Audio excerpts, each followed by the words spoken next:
fanasitranana tamin'ny sabata. Jamba nefa mahiratra. Loha hevitra manandanja, manaitra, izany indray no anasako anao am-pitiavana amin'ity ora sy fotoana ity.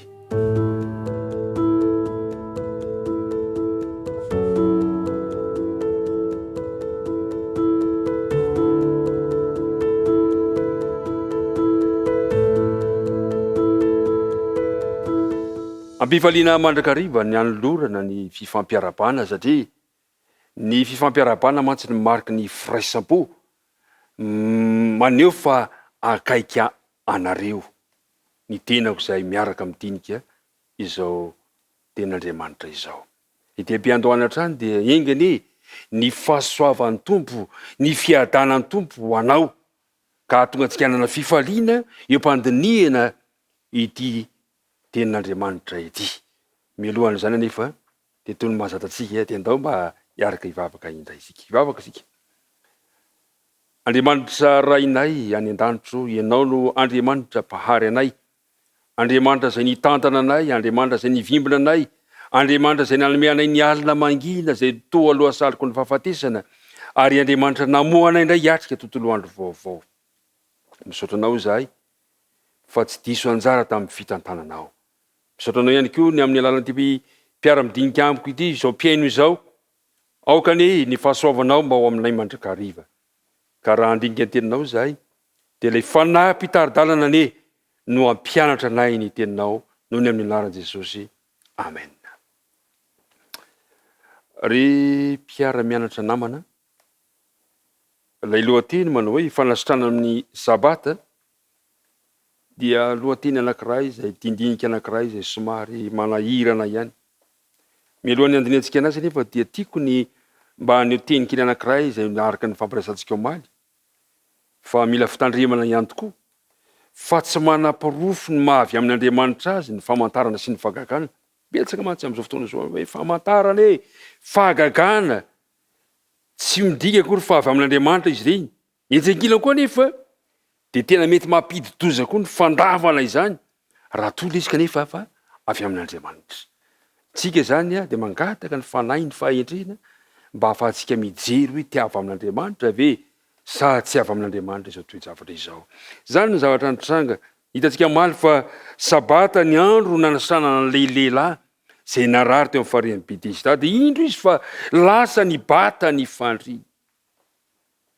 Inona ny zavatra niseho eo amin'ny 10 ao amin'ny toko 5 amin'ny filazantsarany Jaona. Dia hoy ny jiosy tamin'ilay efa sitrana, sabata ny andro ka tsy mety raha mitondra ny fandrianao ianao. Lozy ty.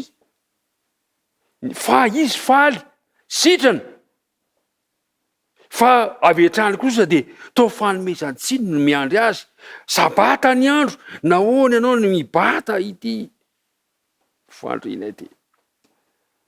Raha nampafantatra ny tenany tamin'ilay lehilahy nositranany Jesosy, dia nambara andraha lehilahy tamin'ireo mpitondra fivavahana fa Jesosy no nanasitrana azy. Ery amin'ny andininy alohaloha any dia nilaza izy fa Jesosy no nanasitrana an'ity lehilahy ity. Dia zao ny zavatra nitranga. Mety eritreritra isika fa raha toa ka Jesosy nanasitrana azy ka hitan'reto mpitondra fivavahana fa sitrana le lehilahy izay narary nandritra 7 taona, dia tokony hiteny izy hoe dia rain'Andriamanitra fa sitrana ianao. Tokony samy faly. Tsy izany anefa ny zavatra nitranga. Tsy izany anefa ny zavatra niseho. Eo amin'ny 5:10 sy 9:10 dia lasa raha lehilahy ka nanambara tamin'ny jiosy fa Jesosy no nahasitrana azy. Eo amin'ny 5:10. Ary noho izany ny jiosy dia nanenjika an' Jesosy satria nanao izany zavatra izany tamin'ny sabata izy. Ry mpiara-mianatra namana isany teo amin'ny jiosy mantsy tamin'izany fotoana izany, dia ao anatin'ny famehana ihany vao azo tanterahana ny fanasitranana amin'ny andro sabata tamin'izany fotoana izany. Ity lehilahy ity nefa efa 80 taona no nampalemy azy ka amin'izareo tsy mainka ny fanasitranana azy. Dia Jesosy dia nitondra reto mpitondra fivavahana reto, nitondra azy ireo amin'ny lalindalina kokoa eo amin'ny fahamarinana ara-baiboly raha nanao an'izany fahagagana izany. Manao izay tondrahana reto amin'ny lalindalina kokoa Jesosy amin'ny fahamarinana ara-baiboly mikasika eny amin'ny fitandrimana ny sabata. Fa tsy hijanona eo amin'ny didy sy fitsipik'olombelona izay manafoana ny finoana tena izy indraindray. Eto dia nitarihiny Jesosy izy ireo ho amin'ny lalindalina kokoa. Ho amin'ny zareo dia fahotana zany hoe mibata ny fandrinao sabata ny andro. Jesosy dia malala tsara ny didy mikasika ny sabata satria Jesosy ny tompony sabata Mahandriamanitra azy. Antany Jesosy ilay teny manao hoe mahatserova ny andro sabata hanamasina azy. Fa nampalahelo dia izao napetraky ny reto jiosy ny fitsipika olombelona izay nanavezatra ny fitandrimana sabata, ka izay indrindra no nanehoan'i Jesosy an'ity toe-javatra ity. Ry mpiara-mianatra namako isany, ny fanasitrana ny sabata dia tena nataon'i Jesosy izany ho fanehoana fa azon'Andriamanitra tao ny manatanteraka an'izany. Dia ho jerevantsika ny vilazany tsara ny Jaona 7 le lohahevitra anankiray hoe jamba nefa mahiratra. Filazany tsara ny Jaona 7. Ary raha nandalo Jesosy dia nahita lehilahy jamba indray izy. Jamba hatry ny fony vao teraka. Ary ny mpianana nanontany azy hoe raby iza moa no nanota io lehilahy io va sa ny ray aman-dreny no dia teraka jamba izy? Mafy zany fahajambana izany. Tsy mahita na inona na inona. Fa ny 9 Jesosy tsy namaly hoe tsy io lehilahy io no nanota na ny ray aman-dreny, fa ny anehoana ny asan'Andriamanitra eo aminy. Eto amin'ity toe-javatra ity dia jamba ty lehilahy ity. Jamba izy. Fa eo amin'ny 9:10 dia zao no voalazany. 9 azafady. Rehefa nalaza izany izy dia nandrora tamin'ny tany ka nanao feta tamin'ny rora, dia nahosiny ny mason'ilay jamba. Ary hoy izy, andeha sasao ny masonao any amin'ny farihan'ny Siloamo. Sitrana ilay lehilahy dia lasa izy, ka nanasa dia niverina nihiratra izy. Gaga indray ny olona. Tsy ity va ilay mpangataka? Tsy ity va ilay mipetraka mitaraina? Anahoana no nahiratany maso? 10 Ary izy namaly ka nanao hoe ilay lehilahy tao Jesosy nanao feta dia nanositra ny masoko, ka nanao tamiko hoe makanesa ny Siloama ka sasao ny masonao, koa nandeha dia nanasa azy ka dia nahiratra. 13 Ary ilay jamba taloha dia nientiny tany amin'ny Fariseo, ary tamin'ny andro sabata no nanaovan'i Jesosy ny feta sy nampahiratany ny mason'ireo lehilahy.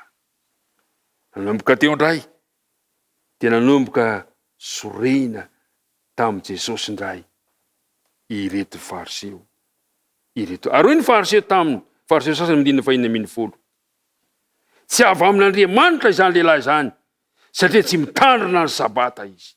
Ary hoy ny sasany, ataon'ny lehilahy ampanota ahoana no fahay manao fahagagana toy izany? Ka dia nisaratsaina izy.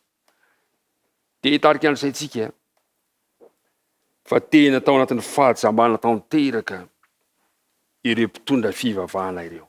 Tsy ilay lehilahy ireo mijamba, fa ireo mpitondra fivavahana dia jamba teo anatrehany fahamarinan'Andriamanitra mikasika ny amin'ity sabata ity. Nahoana izy ireo no jamba tahaka izany? Ny antony dia izao. Ary io no mampitandrina antsika. Io no tokony hitandrimantsika. Fa feno fahalovana ny antony izany. Ny fony izy ireo dia feno fahalovana ny avinavina. Finoana diso no niraisiny mombany amin'i Jesosy, satria no heveriny fa hanafaka azy eo amin'ny Romanina Jesosy. Ary 7 ny fitiavany fahefana sy ny tsy fahampiany fanoloran-tena no an'Andriamanitra no nahatonga izany fahajambana izany. Ho anao izay mpiara-mitinika amiko ity dindinika ity dia izao, Andriamanitra iriko anokatra ny fahajambanao ka hitanao an'ilay tena mpanasitrana nanome ny vahaolana Jesosy. Ao amin'ny filazantsara Jaona toko 5 ka 9:7-8 dia zao no lazainy manao hoe dinio nareo ny soratra masina. Io ny vahaolana satria zavatra hitan'i Jesosy dia tsy nitoetra tao anatin'ny tenin'Andriamanitra izy ireo, tsy mety manatona an'Andriamanitra ary tsy misy fitiavana tao amin'ny mpiarabelona taminy ireto fotoana fivavahana tamin'izay fotoana izay. Ho anao ny vahaolana omenanao androany, dinio ny soratra masina.